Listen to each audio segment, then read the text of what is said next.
advance to the first slide? Okay.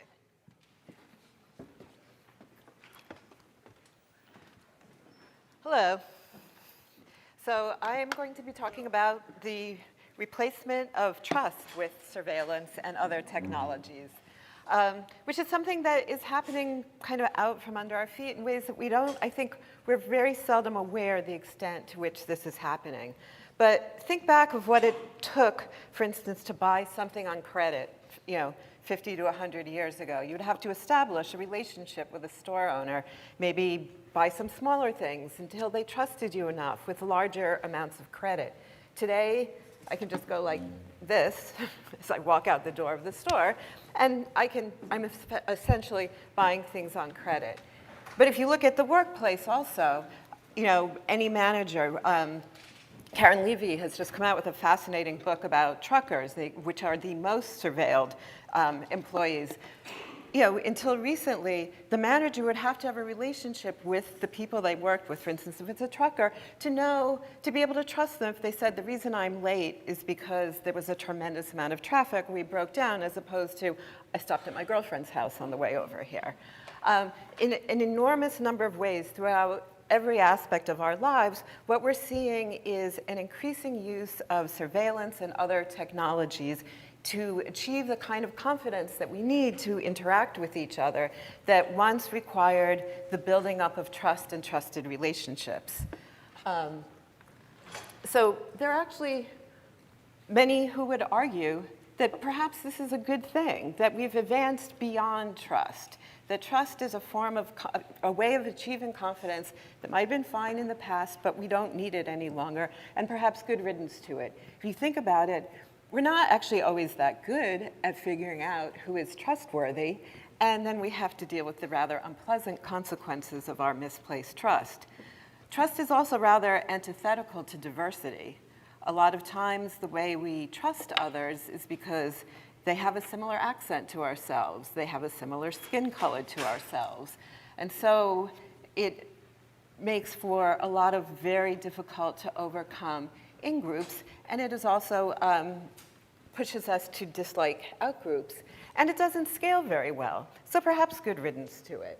What I would like to argue instead is that we really need to think before we allow this creeping loss of trust to institutions and technologies, because a lot of the particularly academic discussion around trust defines it in a very bloodless economic way. Russell Hardin, for instance, who's one of the great scholars of trust, described it as encapsulated interest. If my interest encapsulates yours, that is the experience of trust. And if we look at trust without looking at how much it is fundamentally an embodied and affective experience, its evolutionary roots go back to the neurological systems that evolved originally to have the bonding between parents and child. If you've ever been around a baby, they are also kind of unpleasant at times. They cry, they scream, they throw up on you, but people will kill to protect their babies. If you've been between a bear mother and her cub, you would realize that you really do not want to get between that bond.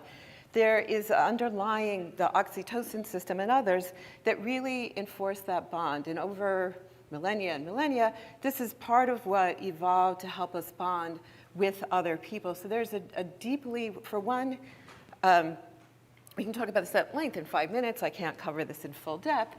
But for one, it's deeply an intrinsic part of who we are to experience these bonds, but it's a reward system. There's something very pleasant and happy-making about trusting and being trusted, which is very different than the experience of getting an email saying that your credit limit has just been raised. And that's at least a fairly neutral experience, but the confidence that we get through constraints, such as technologies, is often quite unpleasant. So it is not necessarily something we want to just give up as blithely. In terms of what we want to do for this, it doesn't mean that we have to give up on these technologies, but to think much more in terms of how we can use these as the scaffoldings to build up the kind of trust that we want.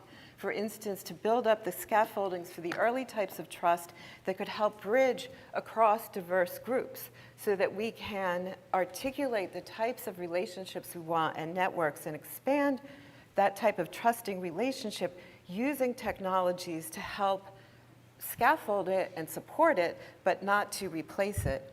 And as I am wrapping up, because you trust me to only speak for 5 minutes, it's important to remember that trust is also a practice, and that if we do not, as we start to lose the rituals that that we had used to achieve trust, and simply the practice of learning who's trustworthy and being able to make those decisions, the more we depend on the technology, the weaker our ability to form trusted relationships becomes. Thank you. Thank you, Judith.